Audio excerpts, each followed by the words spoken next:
Bueno, pues esto no sabemos si estamos ante la eventualidad de una bolita de nieve que de repente nos lleve a conseguir lo que todos queremos o si tenemos que temer a que Rusia no se va a ir precisamente con el rabo entre las patas. Pero para analizarlo en nuestra mesa de hoy tenemos a Octavio Pérez, coronel retirado de las Fuerzas Armadas. Muchísimas gracias por Gracias por la acompañarnos, invitación, Octavio. como siempre. Y por supuesto Arthur Garfer, coronel de las Fuerzas Especiales del Ejército de los Estados Unidos. Arthur, también muchas gracias para ti. Muy buenas noches, Mari. Gracias Quiero por tenerme. comenzar contigo, que te tenemos además a través de Zoom. Cuéntanos un poquito cómo tenemos que interpretar lo que ya muchos han dicho, que además de sorpresivo puede empezar a llamarse ya cierta victoria. Bueno, dos cosas. Uno, yo no creo que esto haya sido una sorpresa. Yo creo que esto ya se iba encaminando el campo de batalla como lo quería Ucrania para llevar a cabo estas operaciones ofensivas. Cuando uno hace defensas en profundidad, el propósito eventualmente es tomar una ofensiva y es lo que se está llevando a cabo ahora en dos ejes. El eje del noreste, que es lo que estamos viendo ahora en Kharkiv, o sea, ya las tropas que entraron por ese eje del noreste ya están a 50 kilómetros de la frontera rusa. En ese caso, pues van a tener que tener un poquito de peligro protegiendo sus flancos, ¿no? Hacia el norte y hacia el noreste, ya que Bielorrusia y Rusia están ahí. En el sur ya me llegaron unos mensajes ahorita, donde ya hay tropas rusas en las orillas del río Danube al norte del Dnieper, ya pidiendo términos para poder entregarse a las fuerzas ucranas. O sea, y eso va al segundo punto, nada nunca es una victoria o se puede cantar victoria en este tipo de batalla, ya que hay que ver todavía lo que el enemigo, que tiene un voto en este caso, que es Rusia, va a hacer. Y sobre todo con un enemigo como Rusia, donde solamente, por poner un ejemplo, en las últimas horas, viendo que no podía ganar sobre el campo de batalla, decidió lanzar sus misiles y además contra la población civil. Pues mira, añadiendo lo que te está diciendo Arthur, hay una cosa que que es lo bueno de estar bajo el ámbito del tutelaje del Occidente, que se llama Operational Security. Si algo ha ocurrido en los últimos 4 o 5 meses, en lo que se ha logrado, primero, para tú poder amasar 8-1, que es, cuando hablamos de ataque de la defensa, tú tienes que tener un mínimo de 3-1, el coeficiente para poder sobrellevar una zona defensiva. Se dice que hasta 8-1 en algunos lugares ha sido el complemento de ucranianos contra rusos. Eso se hizo durante meses en silencio. No se habló nada de una ofensiva en el este. Se estaba hablando de los preparativos para Kherson, la del sur. Sí.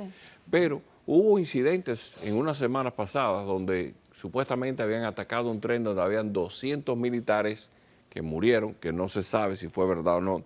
Pero los rusos estaban diciendo eso y el gobierno de Ucrania, que es una de las cosas mejores en la inteligencia, ni se niega ni se admite, no se habla, tú no haces ninguna alusión a eso. Y lograron llevar esta cantidad de componentes, lograron adiestrar, lograron de obtener toda la artillería que vino de Francia, de Estados Unidos, de Alemania, y poder hacer este ataque. Ahora, lo que estamos viendo es, que es la otra cosa que mencionaba Arthur, es cuando tú haces una zona de defensa, supuestamente en la vieja, antigua Primera Guerra Mundial, la defensa de Stalingrado, la defensa de varias de las ciudades, se hacía con cinturones de millares de soldados, no estaba aquí en Kharkiv. Los rusos llegaron y empezaron a tomar ciudades y han dejado muchos lugares donde tenían hasta un tipo digamos, de unidades en posiciones no tácticas. La gran cantidad del equipo que han dejado abandonado en el camino y en almacenes es deplorable. Han armado casi 2 divisiones enteras con la cantidad de tanques y vehículos blindados que han dejado. Lo que te quiere decir que como tú mencionabas irónicamente, esta retraída, controlada, esto ha sido un despilfarro. Han dejado una cantidad de municiones y una cantidad de equipos que han puesto factorías en Rusia a trabajar 3 turnos y le han eliminado las vacaciones porque no dan abasto con la producción. Y esto no se recupera en un mes. Esto no hay forma que los rusos puedan amasar suficiente armamento con todo y que le estén comprando a Corea del Norte, a varios otros países, para poder hacer una contraofensiva en ningún tiempo Ahora, creíble. Arthur, volvemos al mismo tema, ¿no? Que yo creo que es uno de los más preocupantes. Rusia no es el enemigo típico que, como yo digo, se vaya a retirar con el rabo entre las patas. Y aunque, como dice Octavio, le vaya a ser muy difícil poder ir a caballo de los acontecimientos por el tema de suministros, etcétera, también va a depender de lo que Occidente siga enviando a Ucrania, porque si algo estamos, me imagino que de acuerdo, es que gran parte de lo que se ha conseguido hasta este momento ha sido por el apoyo no solamente armamentístico, sino también de inteligencia que le ha surtido Occidente. Ahora, Arthur, ¿qué va a hacer Rusia? ¿Qué crees tú, qué prevés en ese juego de ajedrez en el que nadie sabemos, no nos podemos anticipar, pero uno puede más o menos idear cuál será la respuesta de Rusia? ¿Una retirada normal? Bueno, no va a haber una retirada normal. Aquí lo que se va a hacer es probablemente regresar a las líneas existentes en el Donbass y de alguna manera Putin quizás entrar en unas negociaciones para poder decir que pues ganó y aquí pues se acaba el evento. Pero recuerden que en el caso del gobierno ucraniano, ellos están hablando de retomar la región del Donbass. O sea, ellos, estas primeras ofensivas por estos dos ejes, es meramente el comienzo de una ofensiva mucho más larga que ellos esperan poder concluir a finales de noviembre, principios de diciembre, ya cuando el invierno fuerte ya va a comenzar, y retomar la ofensiva si es que no hayan podido completar sus objetivos, retomarlo de nuevamente a finales de febrero, principios de marzo. Otro de los temas que yo me imagino que tendrán que cambiar la forma en la que han hecho la guerra hasta este momento, lo que llamamos esa operación de verano, por una operación de invierno y además invierno muy complejo en ese área. Y en esa área, que está muy aledaña a ríos, que hay muchos pantanales, que es donde se ha quedado una gran cantidad de este equipo también. Sí, sí, de tanques y de armas. Estaban obligados a las carreteras y eso vimos que fue el tendón de Aquiles del principio. Cuando ellos trataron de llegar a Kiev, tenían formaciones enormes de vehículos en carretera que fueron sujetos a bombardeo y sujetos a drones, sí, donde destruyeron una gran cantidad de equipos. Y en este repliegue, o como tú quieras llamarlo, han tenido que usar las pocas carreteras que existen en esa área. Y una cosa que te estaba mencionando, Arthur, que está ocurriendo en Kherson, hay soldados rusos que están tratando de negociar, entregarse, porque en las últimas 2 semanas los sistemas de misiles de nosotros que le hemos surtido han destruido los puentes sobre el río Dnieper y han destruido los pontones que pusieron los ingenieros rusos, que son puentes artificiales que se usan tácticamente, y se han visto atrapados, y hay un gran número. Se cree que hasta 1.800 soldados rusos hayan perdido la vida en los últimos 6 días. Aparte del equipo, cuando empiezan a llegar esos cadáveres, un prisionero de guerra ruso reportando, diciendo, lo que me impresionó más fue la cantidad de body bags, de las bolsas. ¿Sí? Las bolsas negras. Las bolsas negras, cuando vio, porque están tratando, los médicos, los paramédicos ucranianos están tratando no únicamente a sus soldados, sino también a los prisioneros. No, y recordemos que no solamente eso, sino esos camiones para calcinar a algunos de esos soldados también sobre el mismo terreno. Pero esto ha tenido consecuencias, y las consecuencias son que aunque pueda parecer, ¿qué les diría?, un granito de arena, resulta que hay 85 alcaldes de las ciudades más importantes del país que han presentado un documento en el Parlamento. Piden la destitución del presidente y le quieren acusar además de traición a la patria. Bueno, yo les comentaba antes de la pausa que poquito a poco, pero ya ese movimiento interno que uno pensaba que podría llegar a ser el detonante de un derrocamiento quizá de Putin, se está empezando a producir muy tímidamente, porque saben ustedes que en Rusia, Octavio, el tema de los suicidios asistidos está a la orden del día. Hoy se ha caído otro pobre de un barco, la semana pasada se cayó otro oligarca de la ventana de un hospital, y así vamos, ya creo que son por 14 o 15. Entonces, ante el temor del suicidio asistido, esta gente ha salido y no le ha importado, Arthur, y ahora han firmado un documento donde además están adhesionando cada vez más alcaldes con el paso de las horas, pidiendo la destitución de Putin y acusándole de traición a la patria. Sí, digo, posiblemente podrían ser 85 ex alcaldes prontamente. Si aquí el que va a llevar el tono para poder llevar la voz del pueblo en contra de Putin va a ser el Duma, o sea, el Parlamento ruso. Y ahora mismo el Parlamento ruso no se encuentra en una posición para contrarrestarle de ninguna manera a Putin.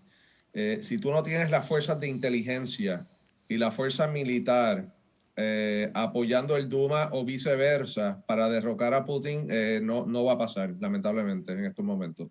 ¿Tú qué opinas, El Octavio? problema, como tú dijiste, esto es un grano de arena o puede ser primero lo que hace una bola de nieve Sí. es los componentes de Claro. arena que la haces Claro. más sólida. Ajá. Entonces, aquí ya estamos viendo y no les queda más remedio que admitir que se replegaron. Y como te digo, cuando empiecen a llegar esos cadáveres, porque hasta ahora el 70% de las fuerzas que están combatiendo en Ucrania vienen de las provincias del oriente, que por eso no pudieron tener tantos soldados en el ejercicio militar con los chinos.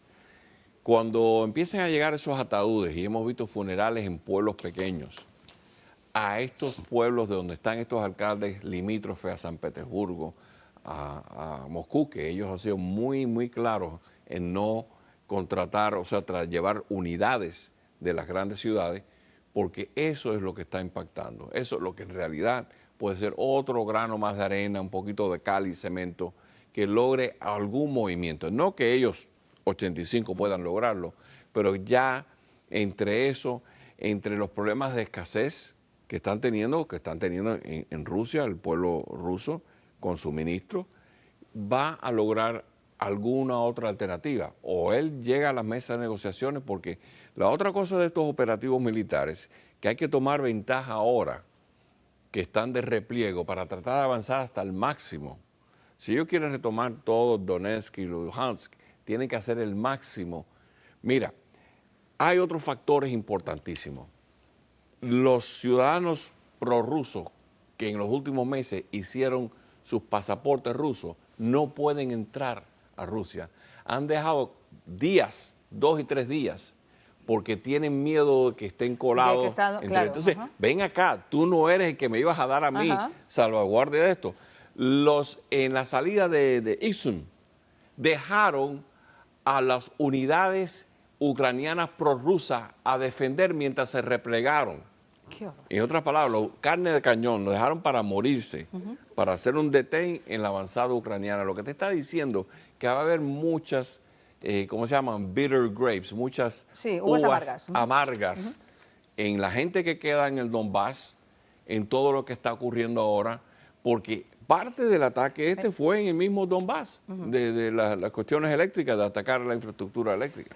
Arthur, hay otro tema. Yo estaba mencionando antes, hace no mucho tiempo empecé a escuchar que se estaba librando la Tercera Guerra Mundial. Yo decía, pero qué exagerados, qué exagerados. Pero la verdad que si uno se pone a plantear el concepto de librar la Tercera Guerra Mundial, lo que no cabe ninguna duda es que aunque Estados Unidos no está en el campo de batalla, ni la Unión Europea está en el campo de batalla, ni la OTAN está en el campo de batalla, sus armas están en el campo de batalla y su dinero está siendo invertido.